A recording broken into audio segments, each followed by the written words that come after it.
کبھی بھی کسی انسان کی طرف سے اپنی ناقدری پر نہ کڑنا، کبھی بھی کسی انسان کی طرف سے اپنی ناقدری پر نہ کڑنا، کیونکہ قدر و قیمت کا تعین ہمیشہ وقت کرتا ہے اور درجات اوپر متعین ہوتے ہیں۔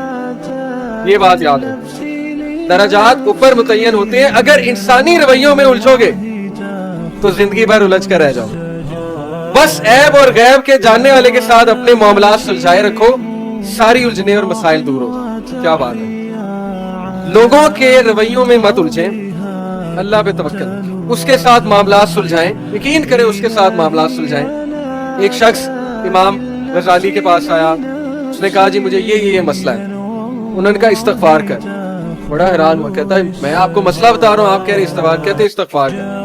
ایک اور مسئلہ لے کر آیا، کہتے استغفار کر۔ ایک اور شخص نے کوئی مسئلہ پریزنٹ کیا محفل میں، کہتے استغفار کر۔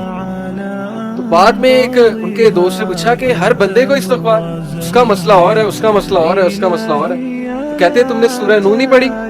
حضرت نوح کیا کہتے ہیں اپنی قوم کو کہ استغفار کرو، اللہ اولاد دے گا، اللہ جو ہے وہ مال دے گا، اللہ تعالیٰ رزق دے گا، اللہ تعالیٰ کھیت دے گا، باغات دے گا، بارش برسائے گا۔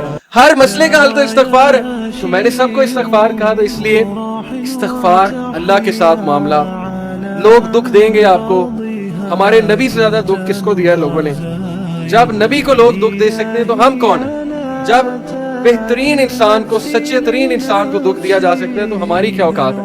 ہمیں بھی لوگ دکھ دیں گے، اپنے بھی دکھ دیں گے، کلیگ سے بھی ہو سکتا ہے دکھ ہو، بہت سے لوگ دکھ دیں گے، لیکن دکھ جو ہے یہ نبیوں کی میراث ہے، یاد رکھیں۔ اگر دکھ اور غم بری بات ہوتی تو نبیوں کو کبھی نہ ہو، بات یاد رکھیں۔ ہر نبی غم سے گزرا، ہر نبی غم سے، ہر نبی مشکل سے گزرا، اس سے گھبرانا نہیں آپ نے، یہ اللہ درجات بلند کرتا ہے آپ کے۔ ہم سے بڑے گناہ ہوتے ہیں، پھر اللہ تعالیٰ جو ہے وہ ان کا کفارہ یہیں پہ دلوا دیتا ہے۔